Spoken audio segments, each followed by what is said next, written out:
Ju njohim me edicionin informativ të lajmeve. Kjo është Radio 7. Shqipëria dhe Mali e Zi do të përfitojnë rreth 200 milionë euro nga plani i rritjes i vendeve të Ballkanit Perëndimor. Premtimi vjen nga komisionerja për zgjerimin Marta Kos në kuadër takimit mes ministrave të jashtëm të 27 vendeve anëtare dhe 6 vendeve të rajonit. On the growth plan, implementation is running well, and in the next day we will disburse close to 200 million for Montenegro, Albania and Montenegro. And we are also bringing tangible results when it's about the gradual integration. As you know, last week Serbia has joined Albania, Montenegro and North Macedonia in the SEPA. Në zbatimin e planit të rritjes, gjithçka po ecën mirë dhe në ditët në vijim do të disbursojmë rreth 200 milionë euro për Malin e Zi dhe Shqipërinë. Gjithashtu po sjellim rezultate konkrete sa i takon integrimit gradual. Pasi siç e dini, javën e kaluar Serbia ju bashkua Shqipërisë, Malit të Zi dhe Maqedonisë së Veriut në SEPA. Ndër të tjera, Marta Kos tha se në takim do të diskutohet dhe për samitin e radhës BE Ballkanit Perëndimor, që do të mbahet më 5 qershor në Podgoricë. And we are now preparing the Western Balkan EU Summit, which will be in Podgorica on June 5th, and I am expecting really strong commitment from all the candidates from the Western Balkan to stay firm on the European path. Ndërkohë po përgatisim samitin BE Ballkani Perëndimor, i cili do të mbahet në Podgoricë në 5 qershor dhe pres një angazhim shumë të fortë nga të gjithë kandidatët e Ballkanit Perëndimor për të qëndruar të palëkundur në rrugën europiane, tha ndër të tjera Marta Kos.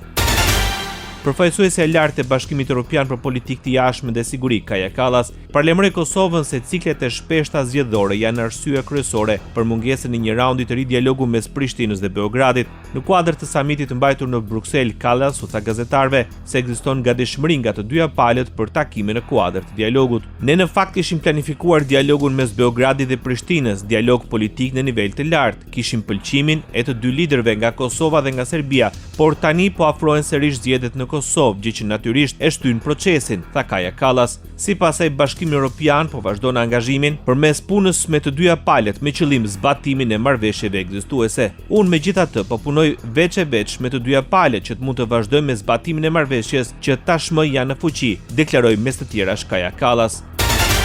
Ministri i Jashtëm Ferit Hoxha, në takimin informal mes ministrave të jashtëm të vendeve të Bashkimit Evropian dhe homologëve nga Ballkani Perëndimor, theksoi se për Shqipërinë zgjerimi i Bashkimit Evropian është një zgjidhje strategjike, si garanci më e fortë për paqe, afatgjat, stabilitet dhe transformim demokratik. Ky proces duhet të mbetet i bazuar në merit, sigurisht, por dhe i besueshëm, i prekshëm dhe i ndjekur aktivisht. Sa herë që procesi bllokohet, krijohen hapësira për cënueshmëri dhe zgjerohen ndikimet armiqësore. Pikërisht për këtë arsye duhet të thellojmë bashkëpunimin në politikën e jashtme të sigurisë dhe të mbrojtjes, duke forcuar njëkohësisht kohezionin dhe mendësinë strategjike të përbashkët në mbar Europën, deklaroi Ferit Hoxha.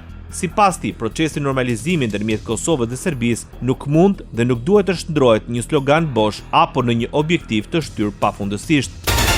Ministri i Jashtëm i Kosovës, Glauko Njusa, deklaroi se vendi kërkon trajtim të barabartë të drejtë nga Bashkimi Evropian, duke theksuar se ai është i gatshëm të ecë përpara brenda një procesi meritokratik. Sipas tij, ky proces nënkupton që Kosova të marrë statusin e vendit kandidat dhe të nisë negociatat për antarësim në Bashkimin Evropian. Gjithashtu ne duam të kemi një trajtim të barabartë dhe të drejtë nga BE-ja. Ne si Kosovë jemi gati të lëvizim dhe të avancojmë brenda këtij kuadrit procesit bazuar në merita. Në të njëjtën kohë, ajo që mendojmë është se çfarë do të thotë në të vërtetë ky proces bazuar në merita është që Kosova të ketë statusin e vendit kandidat dhe të nisë negociatat për antarësim në Bashkimin Evropian, deklaroi Konjusa. Për dialogun me Serbinë, ministri i jashtëm theksoi se duhet të përfundojë me njohje të ndërsjellë. Sa i përket dialogut me Serbinë, Kosova gjithmonë ka qenë dhe do të jetë gjithmonë konstruktive në dialog, por dialogu duhet përfundojë me njohje të ndërsjellë. Le të fillojmë duke pasur pyetësorin. Ky është hapi i parë. Pres më shumë optimizëm dhe rezultate konkrete, tha ndër të tjera ministri i jashtëm i Kosovës.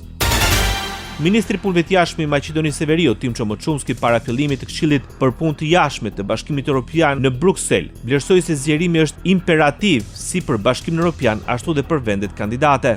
Mesazhi ynë për vendet anëtare është i shumëfisht. Është e nevojshme të largohemi nga bilateralizimi i kritereve të pranimit, por dhe të forcohet angazhimi për çështje që shkojnë përtej vetë procesit të zgjerimit, veçanërisht në fushën e sigurisë dhe mbrojtjes, ekonomisë dhe tregtisë, sigurisë energjetike, sigurisë ushqimore dhe digitalizimit, apeloi ministri i punëve të jashtme i Maqedonisë së Veriut. Mocunski nënvizoi harmonizimin e vazhdueshëm me politikën e përbashkët jashtme të sigurisë dhe BE-s, si dhe gatishmërinë për fillimin e mëtejshëm të bashkëpunimit në këtë fushë.